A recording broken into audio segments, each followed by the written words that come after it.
Dear students, आप लोग कैसे हैं?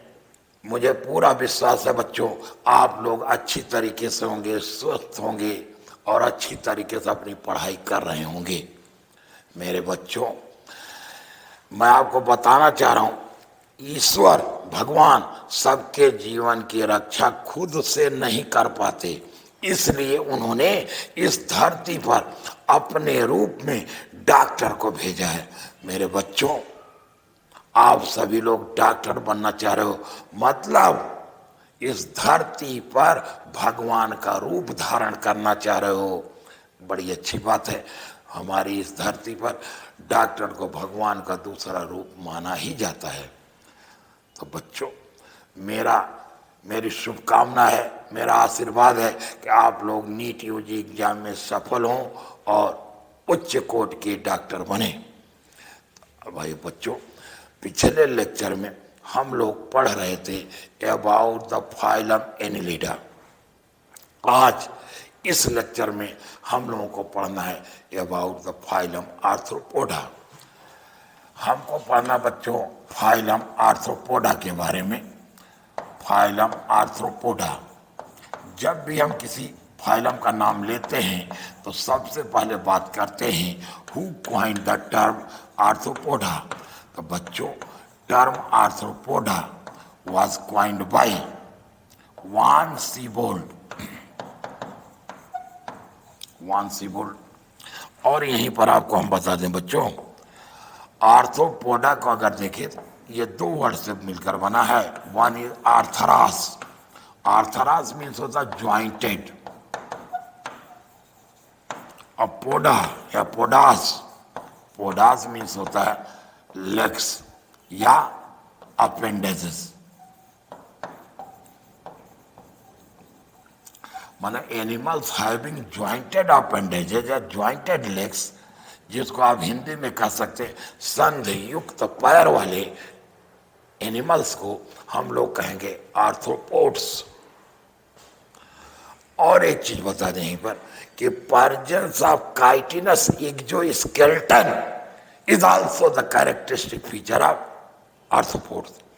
आर्थ्रोपोड का एक और कैरेक्टरिस्टिक फीचर है कि presence of chitinous exoskeleton.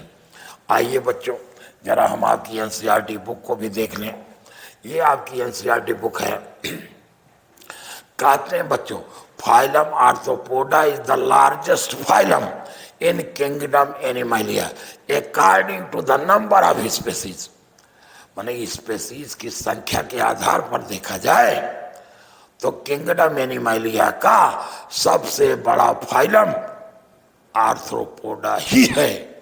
Arthropoda में बच्चों over 2/3 of all named species on earth are arthropods. मतलब जितनी भी अर्थ पे स्पेसीज हैं उनका 2/3 से ज्यादा भाग आर्थ्रोपोडा के अंदर ही आता है। और बच्चों, इन आर्थ्रोपोड्स का अगर लेवल ऑफ ऑर्गेनाइजेशन देखा जाए तो कहते हैं इनमें organ system level of organisation पाया जाएगा। आर्थ्रोपोड्स है बायलैटरल सिमेट्री, और इनमें सिमेट्री भी कैसी होगी? बायलैटरल सिमेट्री होगी। आर्थ्रोपोड्स भी ट्रिप्लोब्लास्टिक होंगे। आई मीन इनकी बॉडी भी 3 जर्म लेयर से बनी होगी, और ये जर्म लेयर क्या होंगे? Ectoderm, mesoderm and endoderm.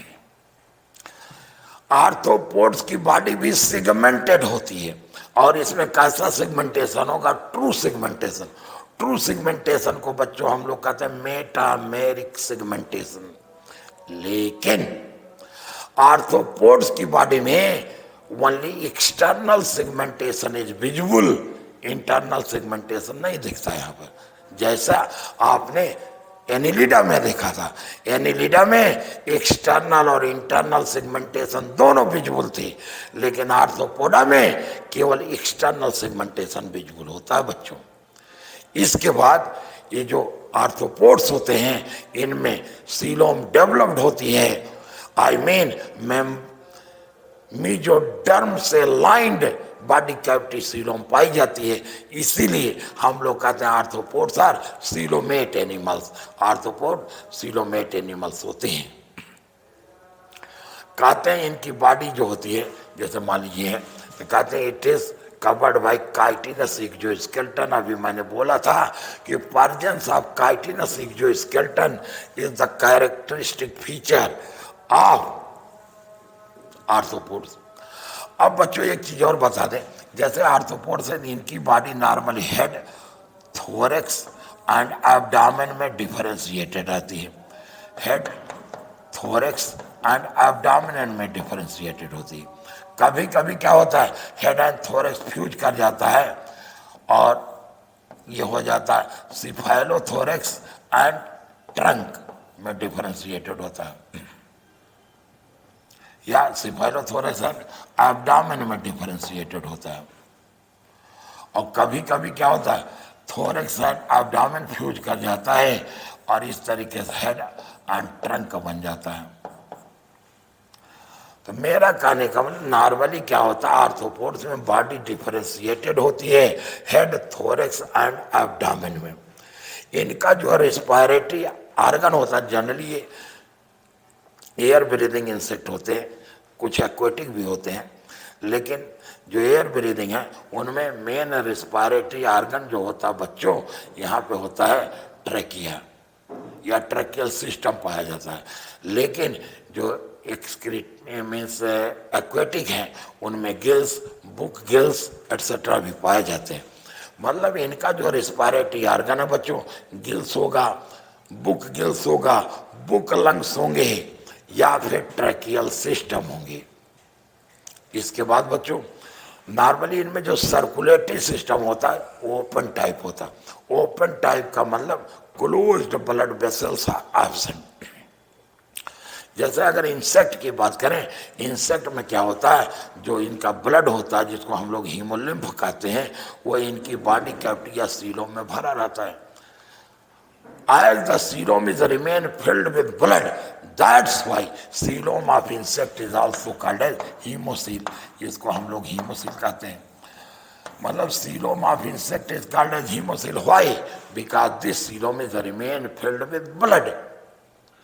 और इंसेक्ट का ब्लड कलरलेस होता है and this colourless blood is called as haemolymph. इसको बच्चों हम लोग कहते हैं हीमोलिम्फ। अब बच्चों देखो इन आर्थ्रोपोड में सेंसरी ऑर्गन्स भी पाए जाएंगे। सेंसरी ऑर्गन में स्पेशली पाया जाता है एंटीनी, आईज। आईज में क्या होता है कंपाउंड आई भी होता है और सिंपल आई भी होता है। इसके अलावा स्टैटोसिस्ट भी पाए जाते हैं। स्टैटोसिस्ट क्या होते हैं बैलेंसिंग ऑर्गन होते हैं।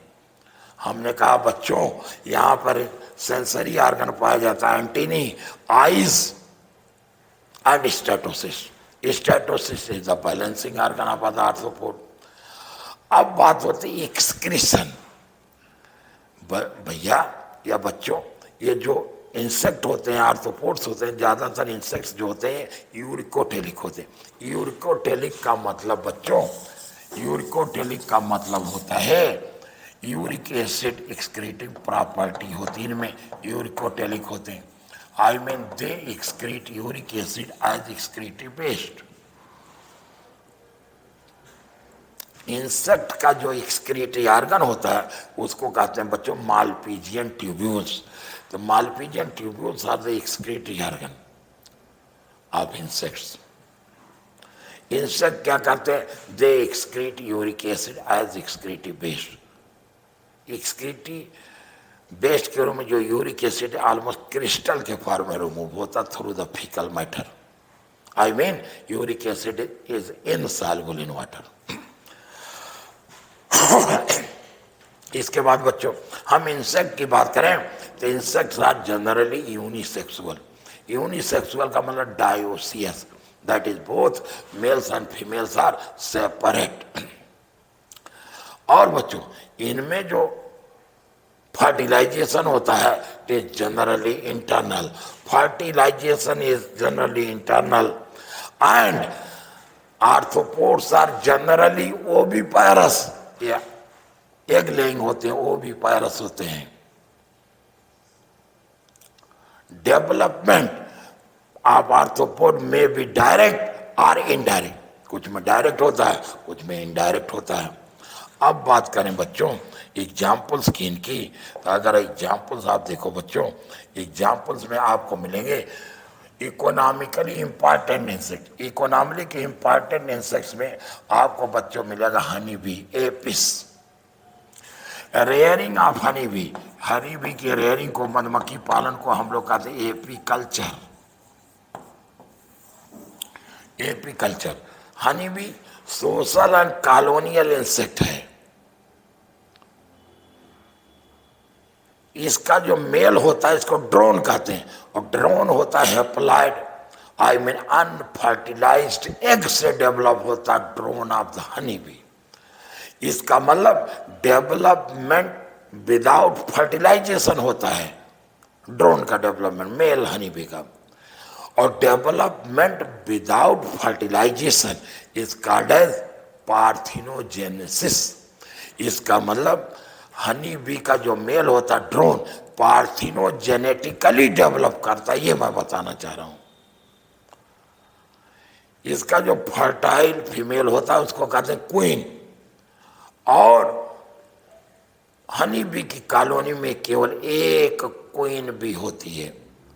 रिमेनिंग जो डिप्लॉयड फीमेल होती हैं वो स्टेराइल होती हैं, और उनको हम लोग कहते हैं वर्कर्स। मतलब इनकी एक कॉलोनी में 3 प्रकार के इंडिविजुअल, एक हो गया queen which is diploid fertile female and is the supremo of the colony, single in number. उसके बाद worker bees are diploid sterile females, and then drones which are haploid developed without fertilisation, जिनको आप mail भी कह सकते हैं या कहते हैं। इसके बाद बच्चों बॉम्बिक्स, जिसको आप सिल्क वर्म कह सकते हैं, बॉम्बिक्स मोराई या सिल्क वर्म, और लस्सीफर लैक इंसेक्ट, ये हैं economically important insect, Apis, Bombyx and Laccifer. इसके बाद बच्चों those insects are arthropod which acts like vector. Vector का काम करते हैं मॉस्किटोज, जैसे फीमेल एनाफिलीज, ये बच्चों वेक्टर का काम करता है for malarial parasite. Malarial parasite को कैरी करता है कौन? Female Anopheles. तो ये क्या होगा, फीमेल एनाफिलीज क्या हो जाएगा बच्चों? Vector for malaria. ऐसे female Culex it acts like the vector for filaria, filariasis के लिए वेक्टर होस्ट का काम करेगा। और फीमेल एडीज मॉस्किटो वेक्टर होगा डेंगू फीवर के लिए। इसके बाद बच्चों हम बात करते हैं ग्रेगेरियस पेस्ट। पेस्ट जो नुकसान पहुंचाता है, ग्रेगेरियस में जो ग्रुप में झुंड में निकलता है, जिसको हम लोग कहते हैं लोकस्ट, बायोलॉजिकल में होगा लोकस्टा, आम बोल चाल की भाषा में कहते हैं टिड्डी या टिड्डा, जो फसल को झुंड में निकलते हैं, फसल को बहुत नुकसान पहुंचाते हैं। झुंड में निकलते हैं, ग्रुप में निकलते हैं, इसलिए इनको कहेंगे ग्रेगेरियस, फसल को नुकसान पहुंचाते हैं, पेस्ट। अब बात करते हैं बच्चों एक आर्थ्रोपोड ऐसा भी है जिसको हम लोग कहते हैं living fossil. Living fossil, fossil माने जीवाश्म, मतलब ये एक ऐसा एग्जाम्पल है लिविंग फॉसिल जो जिंदा है, लेकिन उसके कैरेक्टर रखने वाले अदर एनिमल एक्सटिंक्ट हो चुके हैं, विलुप्त हो चुके हैं। उनका केवल फॉसिल रिकॉर्ड अवेलेबल है, उनका केवल जीवाश्म बचा हुआ है। क्योंकि ये एनिमल लिविंग है और इसका कैरेक्टर फॉसिल एनिमल से मिलता है, इसलिए इसको लिविंग फॉसिल कहते हैं। और लिविंग फॉसिल का एग्जाम्पल है बच्चों लिमुलस। लिमुलस का कॉमन नेम है किंग क्रैब, यानी ये मैरीन एनिमल है, समुद्री आर्थ्रोपोड है। Limulus which is commonly called as living fossil. तो बच्चों याद रखना, अगर एग्जाम में पूछ लिया गया लिविंग फॉसिल इज, आंसर होगा लिमुलस, कॉमन नेम होगा किंग क्रैब। अगर आपसे पूछा जाए ग्रेगेरियस पेस्ट कौन है बच्चों, तो आप कह सकते हो ग्रेगेरियस पेस्ट का एग्जाम्पल लोकस्ट या लोकस्टा। वेक्टर का एग्जाम्पल मैंने आपको बताया फीमेल मॉस्किटोज। फीमेल मॉस्किटोज में female Anopheles, female Culex and female Aedes. इस तरीके से बच्चों हम लोगों ने कंप्लीट किया फाइलम आर्थ्रोपोडा। फाइलम आर्थ्रोपोडा हम लोगों ने कंप्लीट किया है बच्चों। इसके बाद नेक्स्ट लेक्चर में हम लोग देखेंगे फाइलम, नेक्स्ट फाइलम मोलस्का। तो now this is all for this lecture. Thanks to all of you my dear students.